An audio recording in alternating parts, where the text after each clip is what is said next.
जैसा हम पवित्र आत्मा के विषय में अध्ययन कर रहे थे और इससे पहले हमने यूहन्ना की किताब और उसके 7वें अध्याय के 37वें पद में पढ़ा था कि फिर प्रभु यीशु मसीह और वह पर्व के अंतिम दिन जो मुख्य दिन है, यीशु खड़ा हुआ और पुकार कर कहा, यदि कोई प्यासा हो तो मेरे पास आए, जो मुझ पर विश्वास करते हैं नहीं करेंगे, जैसा पवित्र शास्त्र में आया है, उनके हृदय से जीवन के जल की नदियां बह निकलेंगी। वहां भी यूहन्ना के 4 अध्याय में भी प्रभु जी ने कहा था, यदि तुम मुझसे जीवन का जल मांगेगी। पर यहां पर बाइबल कहती है कि पर्व के अंतिम दिन में यीशु जी ने ऊंचे शब्द से पुकार कर कहा। इसका मतलब है बात में थोड़ा जोर लगा रहे हैं, इसलिए ऊंचे शब्द से, और जो मुझ पर विश्वास करेंगे, करते हैं नहीं करेंगे।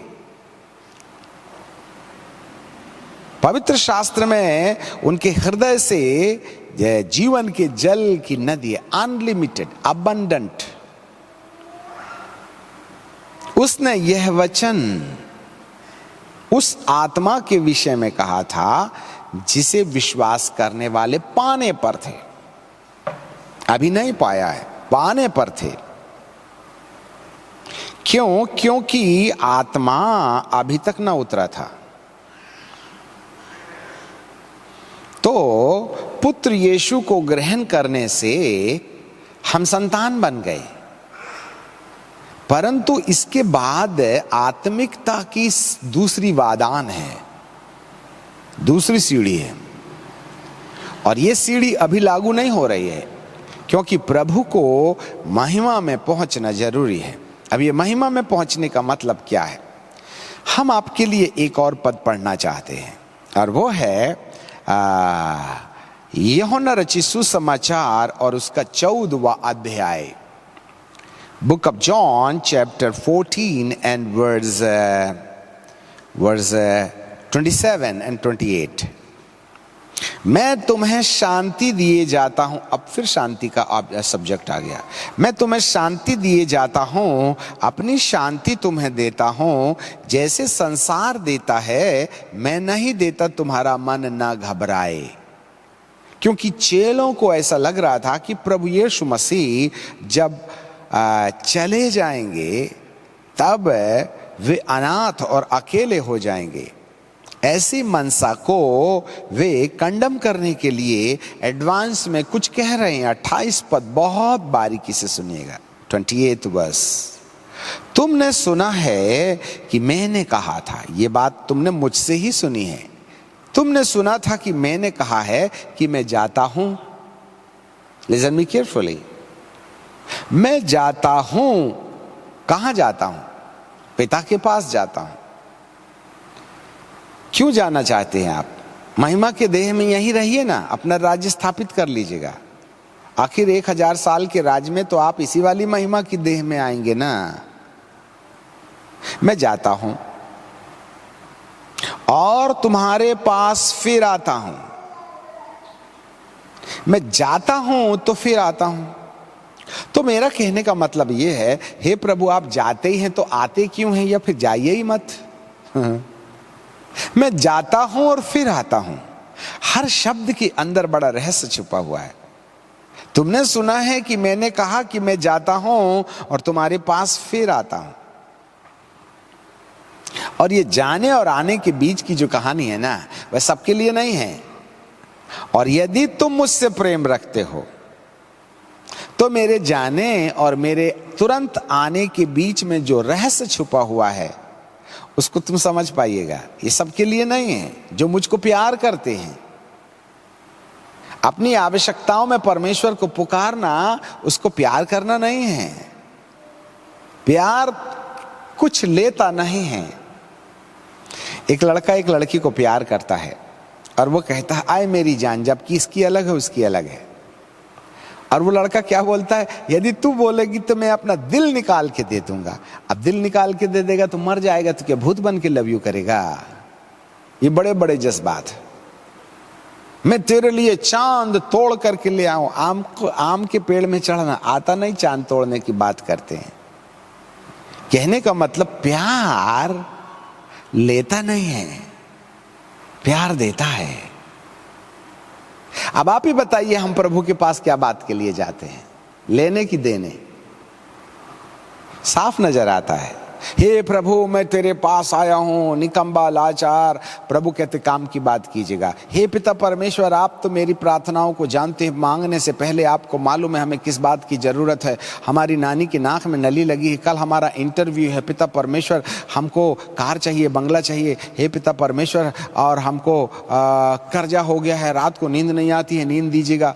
आप यदि अपनी प्रार्थना को रिकॉर्ड करके अपने आप में अकेले में सुनिएगा ना, तो सिवा भीख मांगने के अलावा हम परमेश्वर के सामने और कोई बात की चर्चा ही नहीं करते हैं। और फिर 117 पॉइंट करने के बाद में क्या बोलते, हे पिता छोटी सी प्रार्थना सुन ले। प्रभु कहते बाप रे बाप, 117 छोटी तो फिर बड़ी कितनी होगी। We are begging with God. और जो बैगर्स होते हैं ना, वो प्रभु को प्यार नहीं करते हैं। आज धरती का 99% इंसान परमेश्वर से जुड़ा ही इसलिए है जिससे कि उसका फायदा होता चला जाए, उसमें प्यार करने का सवाल ही नहीं होता है। प्यार लेता नहीं, देता है। जबकि थर्ड क्लास के प्यार में लेने का कोई बिजनेस नहीं है, तो फर्स्ट क्लास वाले प्यार की तो बात ही छोड़ दीजिएगा। और आज धरती 99% जगहों में परमेश्वर से उम्मीद करती है कि वे हमारे साथ, हमारा एक्सीडेंट हो जाए, हमारा कोई नुकसान हो जाए, तो हम सीधे परमेश्वर का पोंछा पकड़ के कहते हे प्रभु तू कहां गया, जैसे अपन के बाप का नौकर होगा वो। हे पिता तूने मेरे बेटे को ले लिया। अरे ले उसको ले नहीं होता ना, तो उसको भेजा काहे के लिए होता था। अनाप शनाप बातें हम अपने प्रभु के बारे में करते रहते हैं। हम वो लोग हैं जो प्रभु को प्यार नहीं करते, हम खुद को प्यार करते हैं। और जो खुद को प्यार करता है ना, उसको प्रभु का ये वाला एजेंडा समझ में नहीं आएगा कि मैं जाता हूं और फिर आता हूं। ये प्रभु को प्यार करने वालों के लिए कहानी है, भेद है। इसलिए तुमने सुना है कि मैंने तुमसे कहा कि मैं जाता हूं और फिर आता हूं, और यदि तुम मुझसे प्रेम करते हो तो इस बात से आनंदित होते हो। किस बात से? जाने और आने के सिस्टम में। मैं पिता के पास जाता हूं। हे प्रभु आप क्यों जाइएगा? क्योंकि पिता मुझसे बड़ा है। तो क्या हुआ? वो तो है ही है। तो पिता के पास जाइएगा तो करिएगा क्या? प्रभु कहते हैं एक उद्देश्य है, बताता ना मैं। अब जरा देखिएगा वो क्यों जाना चाहते हैं। अब आप आ जाइए मत्ती यूहन्ना की किताब के 16वें अध्याय में, book of John chapter 16 and verse 7। वहां क्या लिखा है? तो भी मैं तुमसे कहता हूं कि मेरा जाना तुम्हारे लिए अच्छा है। पिता के पास, मृतकों में से जी उठने के बाद पिता के पास जाना अच्छा है। क्या लिखा है? क्योंकि मेरा जाना तुम्हारे लिए अच्छा है, और यदि मैं मृतकों में से जी उठने के बाद स्वर्गारोहण के साथ मैं पिता के पास नहीं जाऊंगा तो वह सहायक तुम्हारे पास नहीं आएगा। और यदि मैं जाऊंगा और पिता के पास जाऊंगा तो उसे तुम्हारे पास भेज दूंगा। किसे? सहायक को। क्या नाम है उसका? पवित्र आत्मा। इसलिए मैं जाता हूं और फिर आता हूं। मैं प्रभु जी से पूछूं, ये वाला काम जो पवित्र आत्मा करवाना चाहते हैं आप नहीं कर सकते क्या प्रभु? तो प्रभु कहेंगे नहीं बनेगा मुझसे। क्यों? क्योंकि मैं जो महिमा की देह में हूं, I am in the glorious body, जिसको प्रभु यीशु मसीह ने थोमा को दिखाया और कहा सुन, अपनी उंगली मेरे हथेली पर डाल और अपना पोंछा मेरे पंजर पर डाल, क्योंकि भूत के हाड़ और मांस नहीं होते हैं। तो इसका मतलब ग्लोरियस बॉडी के हाड़ मांस होंगे? प्रभु जी का वचन कहता है मैं दरवाजा खोले बिना आ जरूर सकता हूं महिमा की देह में, और मुंबई से कलकत्ता 1 सेकंड में जा सकता हूं महिमा की देह में। पर मैं जब मुंबई जाऊंगा तो मेरी उपस्थिति मुंबई वाले ही कर सकते हैं, कलकत्ता वाले नहीं। इसलिए मुझे मुंबई वालों को अनुभव देने के बाद यदि कलकत्ता वालों को अनुभव देना है तो मुंबई को छोड़ के कलकत्ता आना पड़ेगा। और जब मैं कलकत्ता आऊंगा तो कलकत्ता आने के लिए सेकंड लगेगा, और कोलकाता में आने के बाद मुंबई के लोग मेरे अनुभव को खो देंगे, क्योंकि मेरी महिमा की देह में मैं एक बार में एक ही जगह उपस्थित रह सकता हूं, परंतु मैं अपने आप को विश्वव्यापी बनाना चाहता हूं। तो इस विश्वव्यापी उपस्थिति को या ओमनी प्रेजेंस को बनाने के लिए मुझे इस महिमा के देह में अपने आप को पिता के हाथ में डिपॉजिट करना पड़ेगा। और जो मैं देह में रह करके करता था वही पवित्र आत्मा इस धरती के अंदर आकर के करेगा।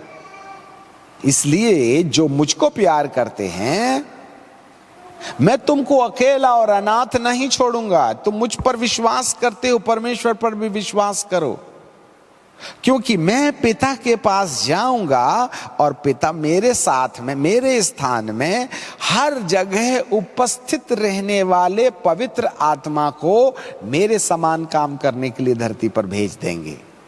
Wonderful Jesus. इसलिए वो अपने महिमा की देह की एकल उपस्थिति को पिता के सन्मुख डिपॉजिट कर देना चाहते हैं, जिससे कि अपनी सेकंड उपस्थिति को या सेकंड प्रेजेंस को धरती के हर कोने में एक साथ एट ए टाइम बना दें। इसलिए वह अपना रूप बदल करके महिमा की देह को पिता के हाथ में सौंप देंगे और स्वयं अपनी महिमा को पवित्र आत्मा के द्वारा धरती पर भेज देंगे। इसलिए 16 अध्याय के, यूहन्ना के 16 अध्याय के 7वें पद में लिखा है, 7वें पद में लिखा है, तभी मैं तुमसे सच सच कहता हूं मेरा जाना तुम्हारे लिए अच्छा है। यदि मैं नहीं जाऊंगा तो मेरी तो एकल उपस्थिति एक जगह रहेगी, दूसरी जगह नहीं रह पाएगी।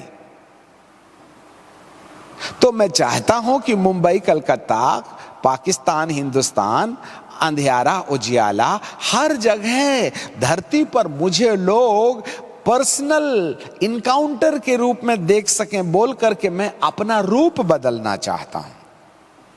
मैं ही हूं जो जाकर के महिमा की देह को पिता के दाहिने ओर डाल दूंगा, और मैं ही हूं जो पवित्र आत्मा के रूप में बनकर के धरती पर आऊंगा। जी हां, लिखा है, क्योंकि यदि मैं न जाऊं तो वह सहायक तुम्हारे पास नहीं आएगा। अब यहां पर सहायक शब्द लिख दिया है, तो आप उसको नौकर ना समझ बैठिएगा। लिसन मी केयरफुली, बड़ी भ्रांतियां हैं। सहायक बोले पिता मतलब बहुत बड़ा, दाढ़ी बड़ी बड़ी और सफेद हो गई हैं, बाल भी लंबे, और बहुत ऊंची आवाज से कहता है, आए मेरे बच्चों और बेटे और बेटियों। पिता की कल्पना, पुत्र की दाढ़ी छोटी होगी, उसको जवान रूप में देखते हैं। और सेवक बोले तो अरे ये तो आ इधर जा। सेवक, भ्रांति में मत रहिएगा।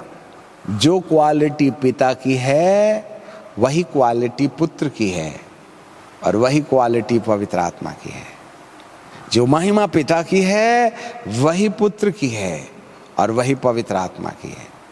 यदि आज पवित्र आत्मा को सहायक दे दिया तो आप नौकर मत समझ बैठिएगा। पवित्र आत्मा परमेश्वर है, पवित्र आत्मा सनातन है। The holy spirit is God himself. आज हम आपको नहीं बता सकते हैं, एक ही पद बता देंगे। इब्रानी की किताब के 9वें अध्याय में 14वें पद में, book of Roma Hebrews chapter 9 in verse 14, तो मसीह के आत्मा ने अपने आप को सनातन आत्मा, कौन सा आत्मा? सनातन।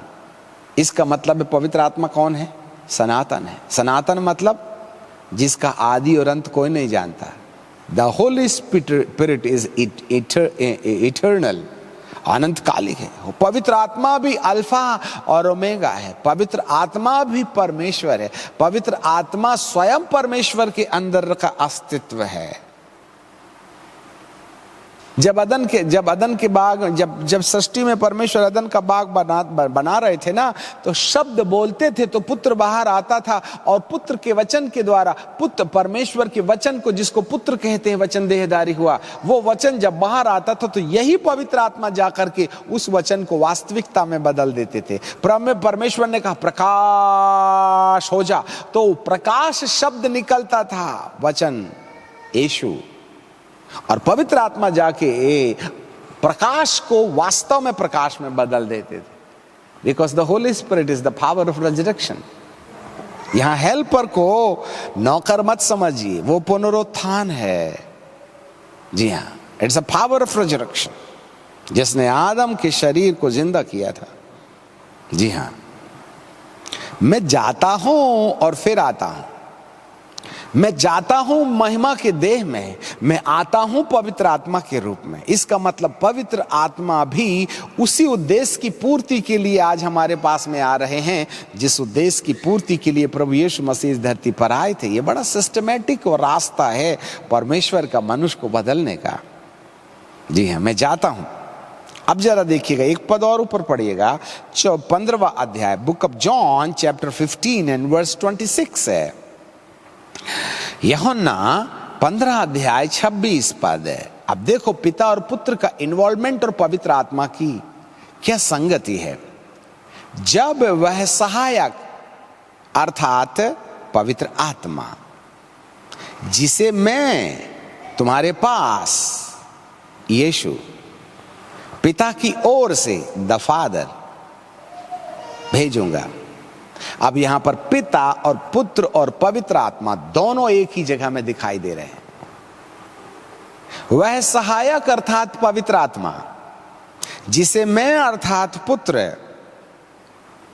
तुम्हारे पास, पिता अर्थात परमेश्वर पिता के पास से भेजूंगा, अर्थात सत्य का आत्मा, होली स्पिरिट, जो पिता की ओर से निकलता है, फादर, वह मेरी गवाही देगा, सन। इसलिए उत्पत्ति 1:26 में लिखा है, आओ हम। प्रारंभ से ही पिता, पुत्र और पवित्र आत्मा की स्पष्टता दिखाई देती है।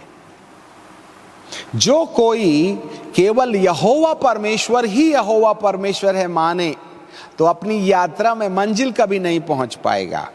जो केवल यीशु ही सब कुछ है यह मान करके, यदि वह यीशु को ही सब कुछ मान ले और पिता को और पवित्र आत्मा को बाईपास कर दे, तो भी वह अपने रास्ते पर अधूरा रह जाएगा। और कोई पवित्र आत्मा ही सब कुछ है, पिता को और पुत्र को डिनाई कर दे, तो भी हम आधे रास्ते पर भटक जाएंगे। बड़ी भ्रांतियां हैं। एक कहता है यहोवा परमेश्वर ही सब कुछ है, बाकी उत्तर पुत्र कोई चीज नहीं है। कोई कहता है पुत्र यीशु ही सब कुछ है, ओनली जीसस। वो भी आधा भटका हुआ विचारधारा का आदमी है। और यदि कोई पेंटिकॉस्टल हो के सुबह से लेकर के शाम तक पवित्र आत्मा ही पवित्र आत्मा का नारा लगाते रहे, तो भी यहां खतरा है, खतरा। यहां पर बाइबल का परमेश्वर संतुलित दशा में अपना परिचय दे रहे हैं। वह है सहायक अर्थात पवित्र आत्मा, जो मैं परमेश्वर से प्रार्थना करने के बाद तुम्हारे पास भेजूंगा, और पिता परमेश्वर उस पवित्र आत्मा को मेरे निवेदन में तुम्हारे पास भेजेगा। वह मेरी गवाही देगा। He will testify me। अब यहां पर यह बात को याद रखिएगा, वह मेरी गवाही देगा। आपको क्या समझ में आ रहा है, मेरी गवाही देगा? जी हाँ, इसका मतलब है जो जो बातें प्रभु यीशु मसीह ने इस संसार में 3.5 साल के दरमियान मनुष्य को शिक्षा के रूप में दी थी, वे केवल हेड नॉलेज हैं, वे केवल दिमागी ज्ञान है। झूठ मत बोलो, मालूम हो गया, पर बोलने से छुटकारा नहीं मिलेगा। क्रोध मत करो, जानकारी से फायदा नहीं, क्रोध तो होता ही रहेगा। लोभ मत करो, जानकारी से ज्यादा फायदा नहीं, लोभ बंद करना पड़ेगा। आज जितने लोग बाइबल सुनते सुनाते हैं ना, वो तो सुनने और सुनाने का व्यापार करते हैं। इसमें से चलता कौन है? प्रेम की बात करते हैं और पत्नी को दनादन पिटाई करते हैं, दरवाजा बंद करके टीवी को बहुत ऊंचा साउंड में बजाने के बाद। पवित्रता की बात करते हैं और संस्थाओं में 100 के बिल को 2000 बना करके 100 में 0 लगा के 1000 बना के पेश कर रहे हैं। ऊपर वाले को कोई मोतियाबिंद नहीं हो गया। पवित्र आत्मा तो आपके बाजू में खड़ा है और तुम्हारे अंदर भी है पुत्र यीशु। जी हाँ, ये सेकंड एक्सपीरियंस है, याद रखिएगा। यही प्रभु है, यही है वह। मैं तुम्हारे लिए, मैं पिता के पास जाऊंगा और पिता से विनती करूंगा कि वह तुम्हें सहायक दे देवे। मैं जाता हूं और पवित्र आत्मा के रूप में सहायता करने के लिए फिर आता हूं। मैं अपनी एकल उपस्थिति को विश्वव्यापी उपस्थिति में बदल देना चाहता हूं।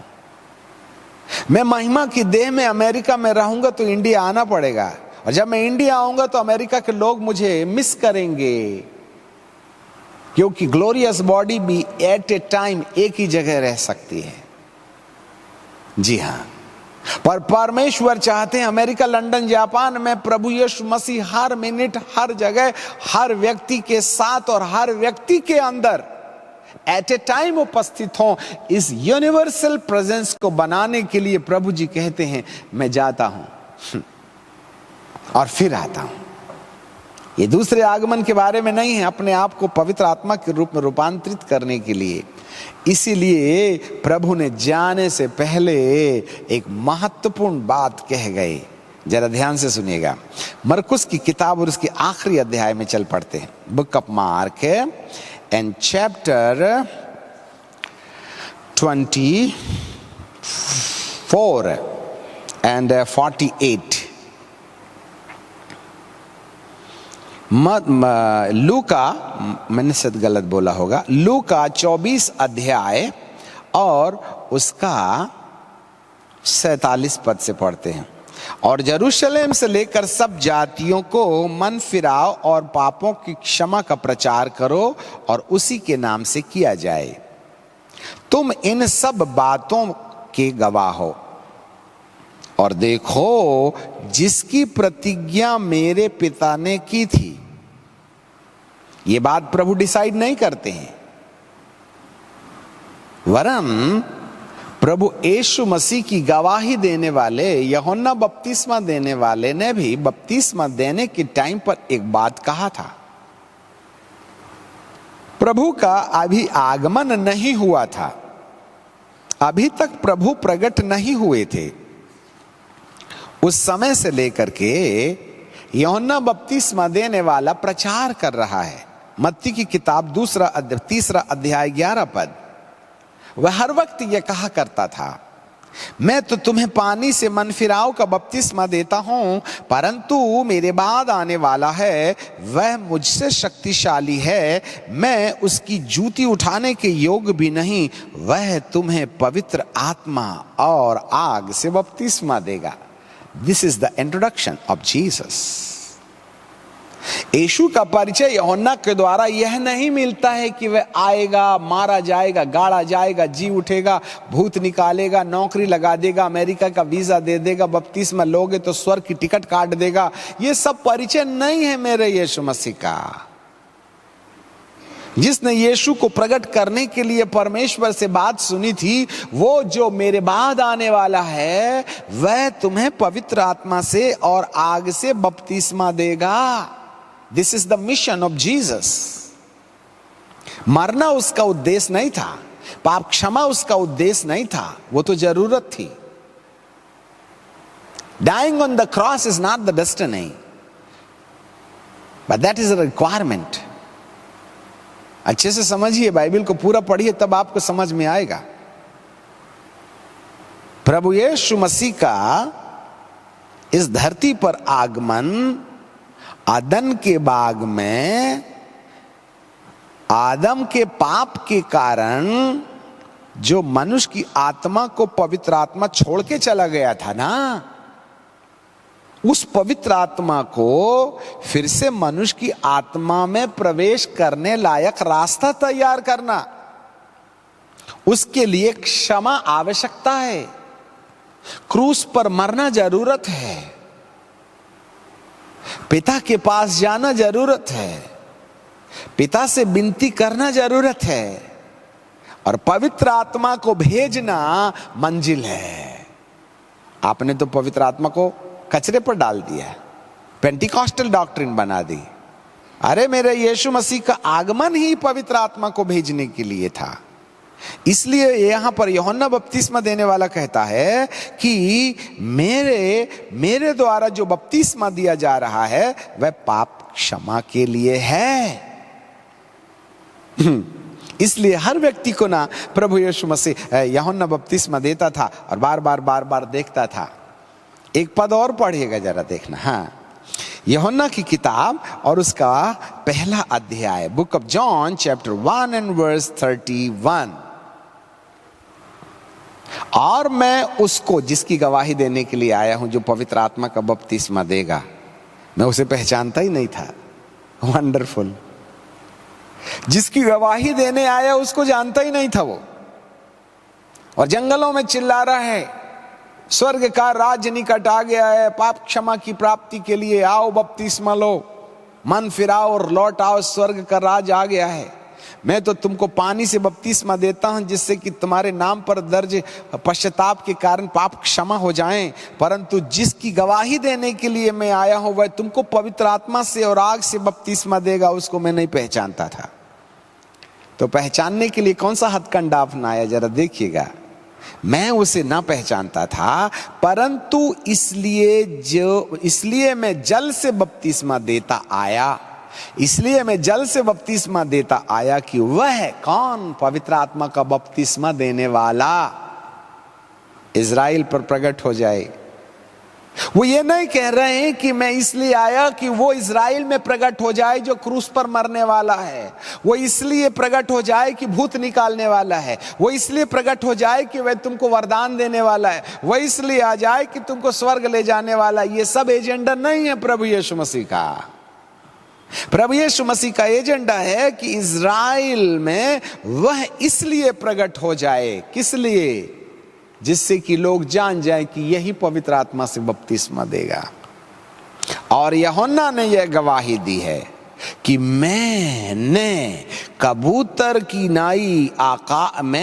यूहन्ना ने यह गवाही दी है कि मैंने आत्मा को कबूतर की नाई आकाश से उतरते देखा और उस पर ठहरते देखा, और मैं तो उसे पहचानता ना था, परंतु जिसने मुझे जल से बपतिस्मा देने के लिए भेजा था उसने मुझसे कहा था कि जिस पर तू पवित्र आत्मा को उतरते और ठहरते देखे वही पवित्र आत्मा से बपतिस्मा देगा।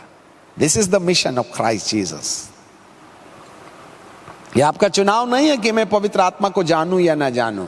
मेरे प्रभु यीशु मसीह का उद्देश्य ही है पवित्र आत्मा का बपतिस्मा, पाप क्षमा करने के लिए यीशु मसीह नहीं आए हैं। आपको धर्मी बनाने प्रभु यीशु मसीह नहीं आए हैं। धर्मी इसलिए बनाया जाता है, पाप क्षमा इसलिए किया जाता है कि आप पापी में से धर्मी बन जाएं, जिससे कि वो पवित्र आत्मा जिसको आपके पापा मामा अदन के बगीचे में खो दिए हैं, वो पवित्र आत्मा तुम्हारे अंदर फिर से आ जाए। इस काम के लिए प्रभु यीशु मसीह का आगमन हुआ है, क्षमा करने मात्र के लिए नहीं ना हुआ है। वो चंगा करने के लिए थोड़े ना आया है। चंगा करना तो इंट्रोडक्टिव गॉस्पेल है, अपनी ओर ध्यान आकर्षित करने के लिए नौ वरदान देते हैं प्रभु। नौ वरदान देना is not the mission. 9 gifts of the Holy Spirit, the proof, the evidence to prove that God is in existence, He is in our midst. ये वरदान के पीछे मत जाइएगा, वो तो केवल प्रमाण है कि परमेश्वर हमारे बीच में है, परमेश्वर का वजूद हमारे बीच में है। उसका उद्देश्य कुछ अलग ही है। उसका उद्देश्य है कि वे हर एक व्यक्ति को अदन के बाग में खोए पवित्र आत्मा को फिर से उनकी आत्मा के साथ में जोड़ दे, जिससे कि आत्मा और परमात्मा की कनेक्टिविटी बन जावे। केवल यीशु मसीह को ग्रहण करने से आप मान मत लीजिएगा कि आपका सही रिश्ता परमेश्वर के साथ हो गया है। Listen me carefully. प्रभु यीशु मसीह आपकी आत्मा के साथ केवल क्षमा प्रार्थी बनकर के आए हैं। पुत्र हम संतान बना दिए गए। Now we are worthy to receive the baptism in the Holy Spirit. Now we are worthy to connect our spirit with the God Spirit through the Holy Spirit. अब मनुष्य की आत्मा को परमेश्वर की आत्मा से जोड़े जाने की तैयारी कंप्लीट हो गई पुत्र यीशु की हमारी आत्मा में आने के द्वारा, परंतु अभी कनेक्शन नहीं जुड़ा। याद रखना, ग्रिप निकला है। मेन स्विच ऑफ है। सारी वायरिंग कमरे में बिछ गई तो क्या हो गया भाईजान, ग्रिप का तार तो जला है। इसलिए बाइबल कहती है कि मैं उसको नहीं पहचानता था। प्रभु जिसने मुझको बपतिस्मा देने के लिए भेजा है और वो इज़राइल में प्रकट हो जाए, जिसकी गवाही देने के लिए मैं आया हूं, जिस किसी के ऊपर तू पवित्र आत्मा उतरता हुआ देखे वही पवित्र आत्मा देने वाला होगा। और मैंने देखा और गवाही देता हूं यही परमेश्वर का पुत्र है, जिसका उद्देश्य हर इंसान के अंदर पवित्र आत्मा के रास्ते मनुष्य की आत्मा और परमेश्वर की आत्मा को जोड़ना उसका फाइनल मिशन होगा। आप अधूरे रास्ते पर खड़े हैं। यह है प्रतिज्ञा। लूका में लिखा है परमेश्वर की उस प्रतिज्ञा के पूरे होने की वाट जोहते रहना। उसने अपने शिष्यों को साफ कह दिया था भाई, उसने तो पहले ही कहा था ना, यूहन्ना की किताब में 20 अध्याय 21 पद में, अफू लो पवित्र आत्मा। पर वहां केवल इतना ही पवित्र आत्मा मिला था कि वे पाप क्षमा का अधिकार प्राप्त करें और शास्त्र बूझने में योग्य हो जाएं। उनके दिल में क्राइस्ट आ गए थे। यदि यीशु के चेलों का उद्धार हो गया होता ना, तो मछली पकड़ने नहीं जाते, वो 1 नहीं 6 गए थे। यदि उनका उद्धार हो जाता ना, तो अंदर से ताला मार करके यहूदियों के डर के मारे नहीं बैठते, जी उठने की गवाही देते। शाल उठाया, लाया पतरस, अंदर से ताला मार के छुपा के रखा है, पर गवाही नहीं दिया। तुम 18 अंडा 22 रोटी खाने वाले मर्दों, तुमसे अच्छा तो वो स्त्री हैं जो कब्रिस्तान में यीशु के साथ मसाला लगाने गई थी। तुम तो अंदर से डर के मारे चाहे ताला लगा। मैंने डरो भय की आत्मा नहीं परंतु संयम की आत्मा दिया। इसका मतलब अभी भी ये डरपोक है, इसका मतलब संयम की आत्मा नहीं मिली है इनको। मेरा यीशु पवित्र आत्मा देने के लिए मिशन में आया हुआ है। अब तो पवित्र आत्मा की चर्चा भी बात नहीं करते। ग्रेट कंफ्यूजन, प्रभु का मिशन ही नहीं मालूम हमको, वो मंजिल में क्या है। जी हाँ, अब फिर हम आ जाएंगे प्रेरितों की किताब में पहले अध्याय में, बुक ऑफ एपोस्टल चैप्टर 1 और वर्स 4। और उनसे मिलकर जी उठने के बाद, उसने पहले ही कह दिया था कि पिता की प्रतिज्ञा के पूरे होने की वाट जोहते रहना। अब जी उठने के बाद थोड़ा ऊपर से पढ़ लेंगे, शायद आपको विवरण मिल जाएगा। प्रेरितों की किताब 1-2। और उस दिन तक जब तक वह प्रेरितों को उसने चुना था, पवित्र आत्मा के द्वारा आज्ञा देकर ऊपर उठाया ना गया। उसने बहुत दुख उठाने के बाद पक्के प्रमाणों से अपने आप को जीवित दिखाया और 40 दिन तक उन्हें दिखाई देता रहा और परमेश्वर के राज्य की बातें कही। और फाइनली उसने जो बात कही थी और उनसे मिलकर उन्हें आज्ञा दी कि यरूशलेम को ना छोड़ो, यरूशलेम को ना छोड़ो, पिता की प्रतिज्ञा के पूरे होने की वाट जोहते रहो। पिता ने मुझे प्रतिज्ञा दिया, पिता ने यूहन्ना बपतिस्मा देने वाले को भेजा कि जिसको तू पवित्र आत्मा उतरता हुआ देखे वही पवित्र आत्मा का बपतिस्मा देगा। मैं तो तुम्हें पानी से बपतिस्मा देता हूं, परंतु मेरे बाद जो आने वाला है वह तुम्हें पवित्र आत्मा और आग से बपतिस्मा देगा। This is the ministry, the destiny, the ministry of Christ. उसका उद्देश्य यही है। और उस प्रतिज्ञा को पूरा होने की वाट जोते रहना। मैं इनकम्प्लीट मिनिस्ट्री छोड़ करके जा रहा हूं, मेरा तुम्हारे लिए जाना अच्छा है। मैं पिता के पास जाऊंगा और पिता से विनती करूंगा, तब ये बातें पूरी हो जाएंगी कि मैं जाता हूं और फिर आता हूं। मेरी मिनिस्ट्री अभी अधूरी है, याद रखना। और मैं पिता के पास जाके ये ग्लोरियस बॉडी को डिपॉजिट कर दूंगा और मैं स्वयं पवित्र आत्मा के रूप में तुम्हारे पास में आऊंगा। और इस प्रतिज्ञा के पूरे होने की वाट जोते रहना। 5वें पद में बाइबल में लिखा, यूहन्ना ने तो पानी से बपतिस्मा दिया, परंतु थोड़े दिनों के बाद में तुम पवित्र आत्मा से बपतिस्मा पाओगे। यह आपका सिलेक्शन नहीं है, यह आपकी इनिशियल रिक्वायरमेंट है,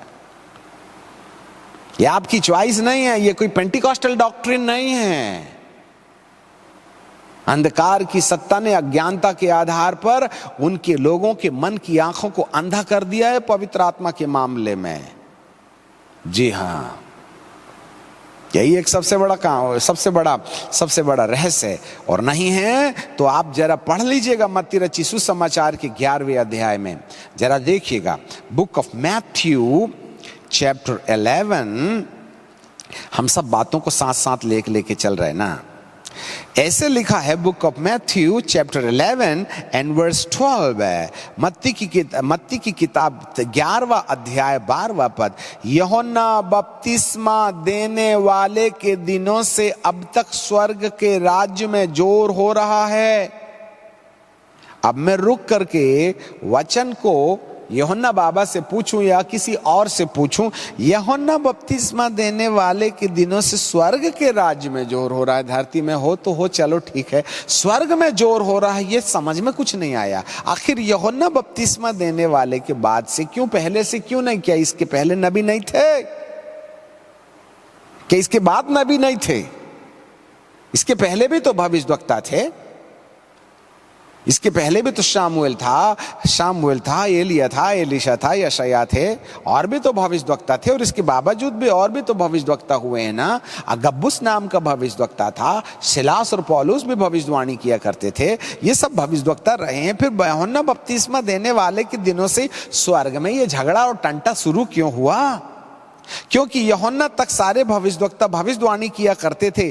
चाहो तो मानो, अब यूहन्ना के पास ऐसी कौन सी खासियत थी, बेचारे ने एक भी भविष्यवाणी नहीं किया, फिर भी उसका नाम भविष्यवक्ता रखा गया।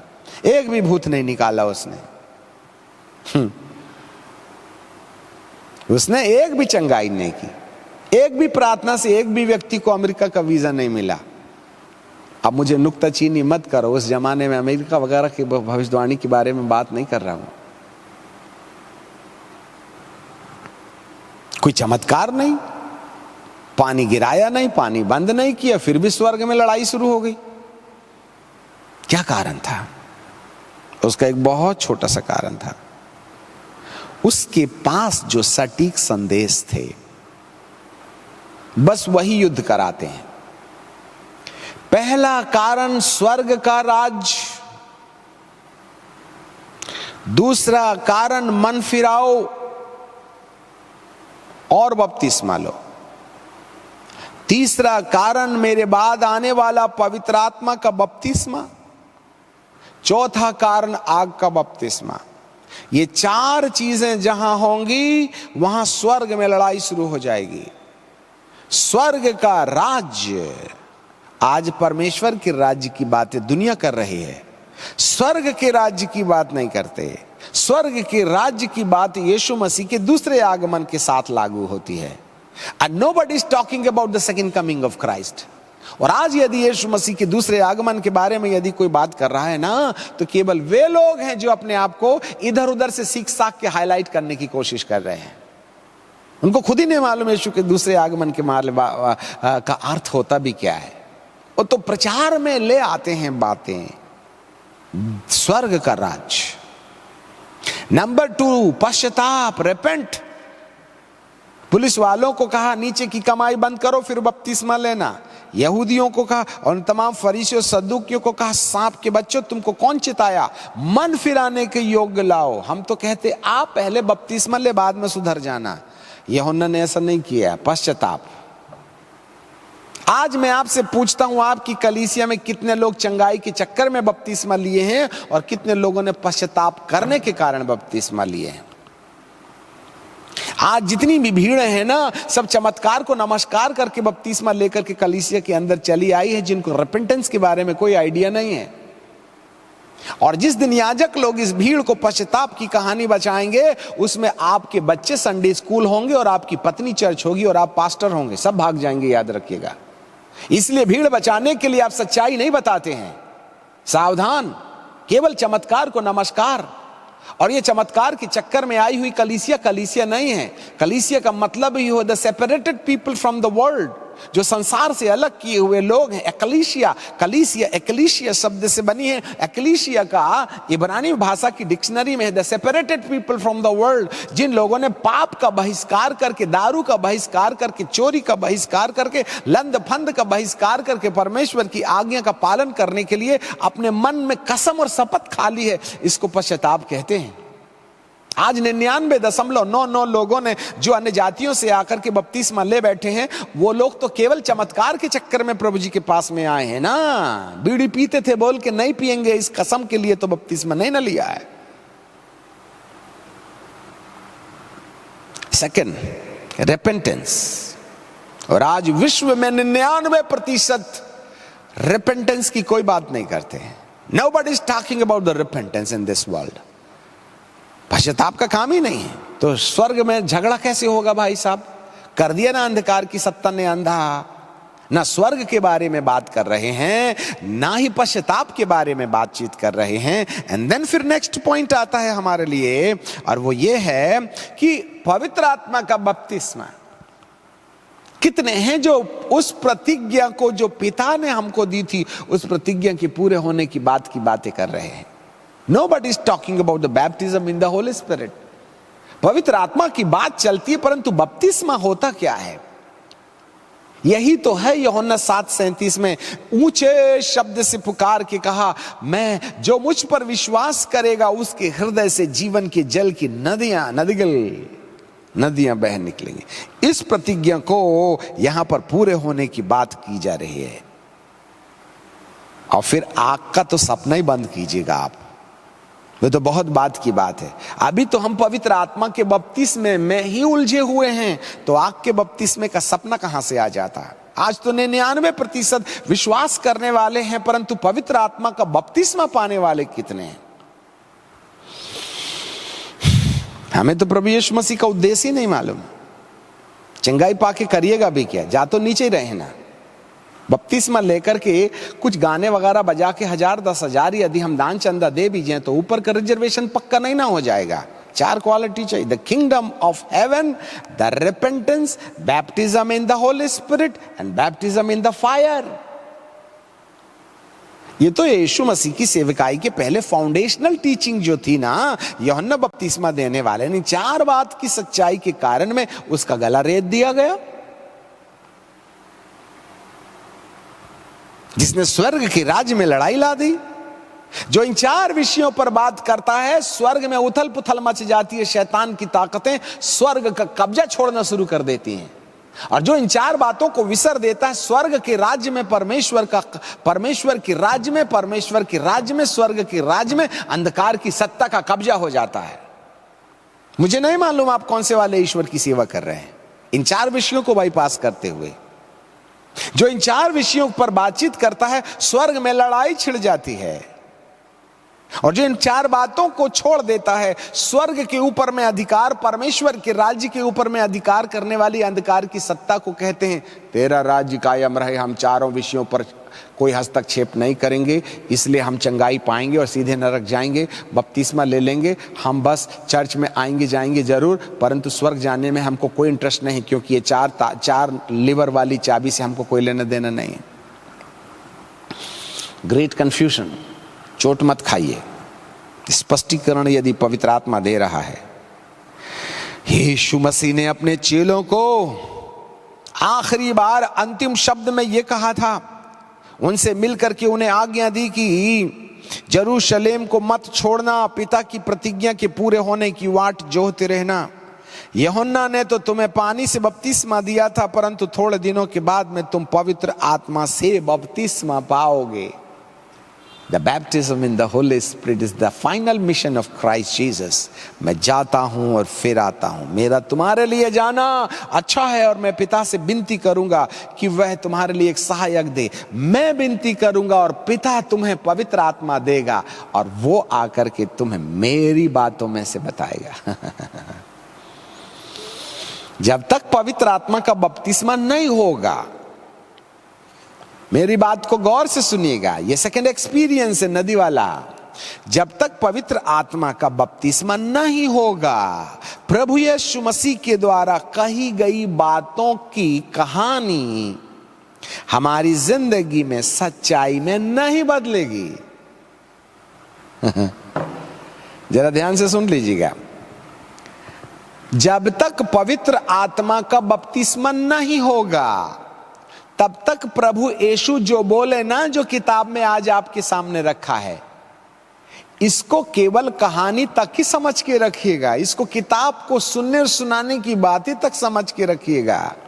ये आपका हेड नॉलेज बढ़ाएंगी, परंतु ये जो वचन है मेरी जिंदगी में क्रियान्वित नहीं होंगी, एक्टिवेट नहीं होंगी, हरकत में नहीं आएंगी।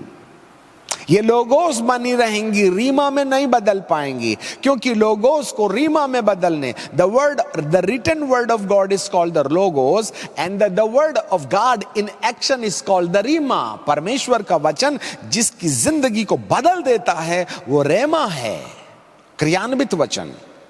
इसलिए आज बाइबल के सुनने और सुनाने वाले हैं, परंतु बाइबल पर चलने वाले नहीं हैं। चलने वाला केवल वो हो सकता है जिसके लिए वचन लोगोस में से रीमा में बदल गया है, और रीमा में बदलने के लिए यहां हमें पवित्र आत्मा के पुनरुत्थान की जरूरत है। यूहन्ना की किताब और 16वां अध्याय 13वां पद, book of John chapter 16 and verse 13। परंतु जब वह अर्थात सत्य का आत्मा, पवित्र आत्मा का बपतिस्मा, सत्य का आत्मा आएगा तो तुम्हें सब सत्य का मार्ग बताएगा। तो बाइबल में नहीं, बाइबल में पढ़ के आपने जानकारी प्राप्त नहीं की क्या? नहीं की तो थी, परंतु वो तो इंफॉर्मेशन मात्र थी। वो तुम्हें सत्य का मार्ग बताएगा, क्योंकि वह अपनी ओर से ना कहेगा, वरन जो कुछ सुनेगा वही करेगा और आने वाली बातें तुम्हें बताएगा। किससे सुनेगा? वही पिता और वही पुत्र जो महिमा की देह में पिता के दाहिनी ओर बैठे हैं, उनकी बातों को वो हम पर प्रकट करेगा। आप जरा देखिएगा, यीशु रहते समय कह गए ये बात है।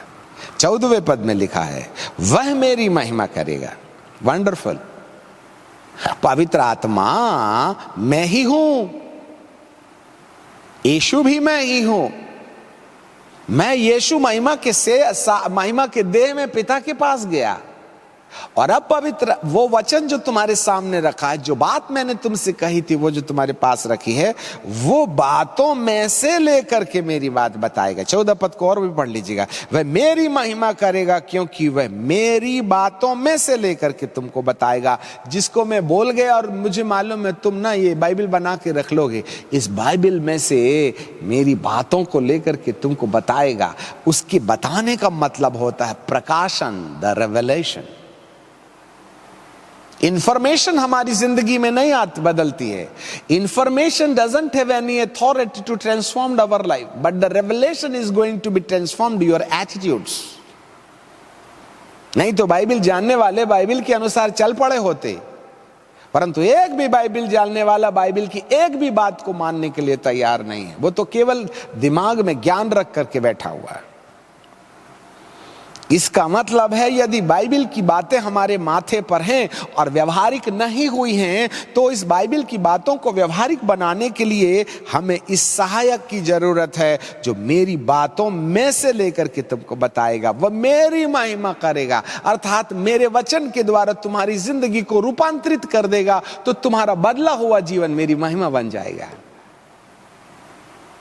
वंडरफुल। हम कहते प्रभु तेरा धन्यवाद, तेरी महिमा, तेरी महिमा, तेरी महिमा।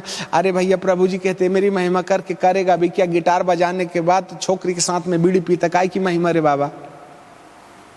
माँ बाप का खुलेआम अपमान कर रहा है, काय की महिमा तेरी? बता तो। Stop it this funny attitudes. मेरी महिमा उसमें है जब मेरा वचन पवित्र आत्मा के द्वारा तुम्हारी जिंदगी को बदल बैठे। वो मेरी बातों में से लेके बताएगा, मेरे पिता की बातों में से लेके बताएगा, तब तुम्हारी जिंदगी का बदलाव मेरी गवाही बन जाएगा। हालेलुया। पवित्र आत्मा को कितने लोगों ने बहिष्कार किया है। पवित्र आत्मा को कितने लोग समझना नहीं चाहते। पवित्र आत्मा के विषय में कितना ढेर सारा विवाद पड़ा हुआ है। लोग आज मात्र बात करते हैं, अनुभव नहीं किया है।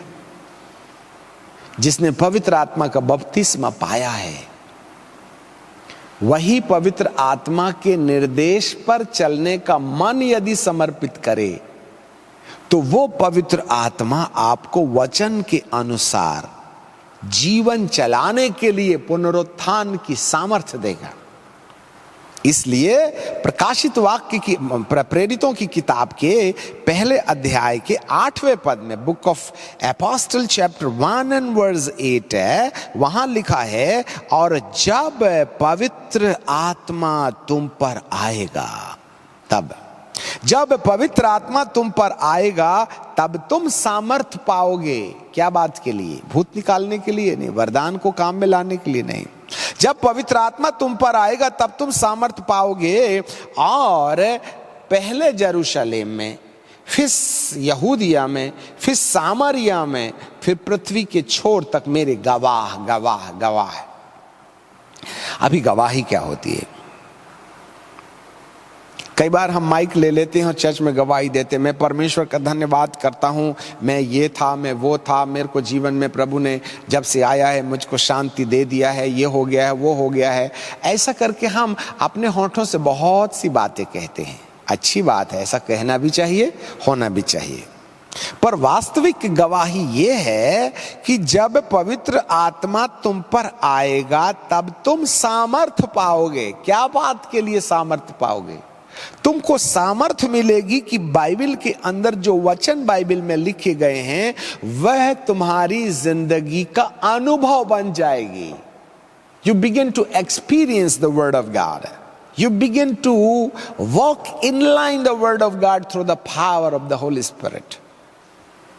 मैं एक वचन आपको साफ कहना चाहते हैं, धरती पर एक भी व्यक्ति ऐसा नहीं होगा जिसने पवित्र आत्मा नहीं पाया है और परमेश्वर की आज्ञा मान सकता है। दूसरे ओर से यह कहा जा सकता है, यदि कोई परमेश्वर के वचन के अनुसार अपना जीवन चलाना ही चाहता है तो उसको पवित्र आत्मा अकेला पाने की जरूरत नहीं है, वरन पवित्र आत्मा की सामर्थ की जरूरत है। क्योंकि पवित्र आत्मा की सामर्थ के द्वारा ही हमारे जीवन के अंदर में परिवर्तन होगा। अदन के बगीचे की कहानी याद रखना। मनुष्य की आत्मा में पवित्र आत्मा रहने के वक्त वह समर्पित मन में पवित्र आत्मा अपने ईश्वरीय स्वभाव को, प्रेम, आनंद, मेल, धीरज, कृपा, भलाई, विश्वास, नम्रता और संयम की आचरण को उसके चेतन मन में या मटेरियल माइंड में डाल करके शरीर की इंद्रियों के, पांचों इंद्रियों में परमेश्वर के स्वभाव के लक्षण दिखाई देते थे। प्रेम, धीरज, कृपा, भलाई, विश्वास, नम्रता और संयम, इनके गुण व्यवहारिक रूप में दिखाई देते थे। ये था आदम, जिसके कारण से उसका शरीर महिमावान हो गया था। How easily we are bypassing the baptism in the Holy Spirit. यही तो कारण है। हमारे देश के प्रधानमंत्री जो नेहरू जी हुआ करते थे, उन्होंने कहा, यदि मसीही लोग बाइबल के अनुसार यदि चल पड़ते तो ये देश न जाने कब से मसीही देश बन गया होता। परंतु ये अन्य जाति उन मसीहियों को देख रहे हैं जिन्होंने प्रेम की कहानी सुनाया है, जो प्रभु के उद्धार की बात करते हैं, परंतु उनके घर में आज भी उद्धार नहीं आया है। और आज विश्व में 99% क्रिश्चियंस लोग ऐसे लोग हैं जिनके घर में सकल कर्म वो हो रहा है जो अन्य जातियों के घर में हो रहा है। आज की तारीख में हम आपको कहना चाहते हैं कि अन्य जातियों में हर मामा और पापा का जितना अपमान उनके बेटे और बेटियां नहीं करते हैं, उससे ज्यादा मसीही लोगों के घर में उनकी बेटे बेटियां खुलेआम मां और बाप के साथ में जो दुर्व्यवहार कर रहे हैं, दूसरे समाज के लोग हमारे ऊपर उंगली उठा रहे हैं। एक दिन था जब अन्य जातीय लोग दारू पिया करते थे। आज भारत के अंदर में ज्यादातर क्रिश्चियंस लोगों के अंदर में दारू की बोतलें खुल रही हैं। आपको क्या लगता है आपके यीशु मसीह आपके घर में कर क्या रहे हैं? सावधान। बाइबल का प्रभु कहता है, हम मसीही इस भारत के लिए सबसे बड़े बिगाड़ का विषय बने हुए। हम ही हैं जो एक दूसरे के ऊपर में नुक्ताचीनी कर रहे हैं, हम ही हैं जो एक दूसरे के ऊपर में लान छान कर रहे हैं और वीडियो बना बना के आप डाल करके अपने समाज का अपमान कर रहे हैं। फलाना पास्टर ऐसा, फलानी संस्था ऐसी। आपको कौन सी आत्मा मिली है, मुझे तो नहीं आता समझ में। यू आर कोऑपरेटिंग गॉड और you are cooperating the devil. आपके समाज की टेस्टिमनी क्या है? आज क्यों आज समाज की टेस्टिमनी नहीं है? आज मसीहत के अंदर में गवाही क्यों नहीं है? क्यों हम पाप में लिप्त पड़े हुए हैं? क्यों भ्रष्टाचार चल रहा है चर्च में? क्यों अत्याचार चल रहा है? क्यों आज हमारे लड़के लड़कियां शादी से पहले वो कर लेते हैं जो शादी के बाद में पति पत्नी करते हैं? आज 99% बेटे बेटियां शादी के पहले विवाहित जीवन का अंदाज पहले से प्रैक्टिस में ले आते हैं। इससे अच्छे तो वो लोग हैं जिनके अंदर एटलीस्ट खौफ है, जिनका परमेश्वर बात नहीं करता। We have lost the presence of the Holy Spirit in our communication, in our community, in our congregations. मेरे प्रियो, पहले यरूशलेम में गवाह ठहरिए। आपकी गवाही आपके माँ बाप के सामने होनी चाहिए। आप में से कितने युवा युवती हैं जिसकी गवाही उनके माँ बाप कहते हैं मेरा सुपुत्र है? कौन माँ बाप अपने बच्चे की गवाही देगा मेरे समान बेटा सबको मिल जावे? Do we have that kind of testimony in our family? सबसे पहली गवाही आपकी पत्नी देना चाहिए, मेरे पति के समान मर्द धरती पर कोई नहीं है। सबसे पहली गवाही आपका पति देना चाहिए, खुदा ने मुझे दुल्हन नहीं कुछ और ही दिया है। यहां से गवाही शुरू होनी चाहिए, जबकि सारा बखेड़ा यहीं से शुरू होता है। आप हाथ में हाथ डाल के पति पत्नी जरूर बाजार में चले जाते हो और एक दूसरे को लव यू करके ड्रामा करने की कोशिश करते हो, परंतु वो तो पर्दे के पीछे पता चलता है वास्तव में लव यू है भी कि नहीं। कहां है पवित्र आत्मा? कहां है गवाही? क्यों नहीं बदला जीवन? यही हमारी सबसे बड़ी जरूरत है। जब पवित्र आत्मा तुम पर आएगा तब तुम सामर्थ पाओगे। और यरूशलेम, यरीहो, सामरिया में और पृथ्वी के छोर तक, अपन घर में तो गवाह नहीं है, अमेरिका जाके गवाही देने की बात करते। मेरे को प्रभु अमेरिका भेज रहा है, भैया अपने गांव में गवाह बन जा पहले तो। नहीं, मेरे को प्रभु शहर भेज रहा है, गांव तो आग में जल रहा है, शहर में मिनिस्ट्री करने चले, हमको समझ में नहीं आता कौन सा वाला पवित्र आत्मा तुमको भेजा है। आपके घर के लोग उद्धार नहीं पाए, आपके मोहल्ले के लोग उद्धार नहीं पाए, अपने अड़ोस पड़ोस के लोगों को प्रभु का प्रेम नहीं बांटा, लंदन अमेरिका चले गए आप। I do not know what kind of Holy Spirit is leading you. यरूशलेम में पहली गवाही होनी चाहिए, अपने फैमिली में पहली गवाही होनी चाहिए, हमारी कम्युनिटी में पहली गवाही होनी चाहिए, हमारे चर्च में पहली गवाही होनी चाहिए, हमारे मोहल्ले में पहली गवाही, हमारे जिले में पहली गवाही होनी चाहिए। देन आगे जाइएगा। पिता आपके मन की आंखों को खोले और पवित्र आत्मा के प्रति जो संदेह पाया जाता है उसमें आप करेक्शन करने की कोशिश कीजिएगा। प्रभु पाप क्षमा करके धर्मी बनाने मात्र नहीं आए थे, वो तो पवित्र आत्मा के लिए जो रेड सिग्नल पापी के चक्कर में था ना, उसको ग्रीन सिग्नल में बदलना, क्रूस पर मरना उनकी आवश्यकता थी। वो मंजिल नहीं है। अपने आपे में आ जाए, पवित्र आत्मा के बारे में गहन शिक्षा करें। यदि आपने पवित्र आत्मा को बाईपास किया, आप कभी भी अपने ओरिजिनल मामा पापा के समान परमेश्वर की मौजूदगी में खड़े होने के काबिल नहीं है। धर्मी बजाने से हम हे अब्बा हे पिता कह के जरूर पुकार सकते हैं, परंतु हम संतान नहीं बन सकते। यूहन्ना 1:12 में संतान हैं, परंतु रोमियो 8:14 में ऐसे लिखा है, जो आत्मा के चलाए चलता है वही परमेश्वर का पुत्र है। एक कहानी बता के समाप्त करेंगे। मान लीजिए मैं पिता हूं, ये मेरा बेटा है और ये मेरे बेटे का बेटा है और मेरे नातू का बेटा है और मेरे नातू के बेटे का बेटा ये है, तो मेरे बाद में जो नेक्स्ट है ना, वो मेरा बेटा है और मेरे बेटे का बेटा, वहां से लेकर के जितने भी हैं ना, वो सब संतान की कैटेगरी में आ गए। एक बात बताइए, जब मैं मरूंगा तो मेरी संपत्ति मेरे नातू या पोते को मिलेगी या फिर मेरी संपत्ति मेरे बेटे को मिलेगी? बेटे को ना मिलेगी। इसलिए पुत्र बनना जरूरी है। स्वर्ग किसका है? पिता का। और हम प्रभु यीशु मसीह को क्या बोलते मालूम क्या? हे प्रभु, यदि यीशु मेरा पिता है तो यीशु का पिता मेरा कौन हुआ? दादा। तो स्वर्ग किसका है? दादा का। तो दादा का स्वर्ग मेरे को कब मिलेगा? मेरा बाप मरेगा तब ना, तभी ना दादा की संपत्ति मेरे पास आएगी। अब मेरा बाप कब मरेगा? वो तो मर के जिंदा हो गया है।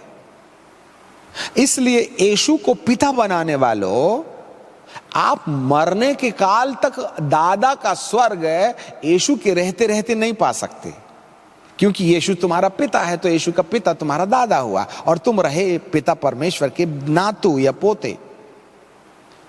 जब तक बाप है तब तक पोते को दादा की संपत्ति नहीं मिलेगी और वो कभी मरने वाला नहीं है। तो एक काम कीजिएगा, यीशु को बाप बनाने के बजाय यीशु के भाई बन जाइएगा। हाँ, और यीशु का भाई कौन है मालूम है? जो आत्मा के चलाए चलता है, वे ही परमेश्वर के पुत्र। ये वाला बड़ा होगा तो हम छोटे वाले हो जाएंगे।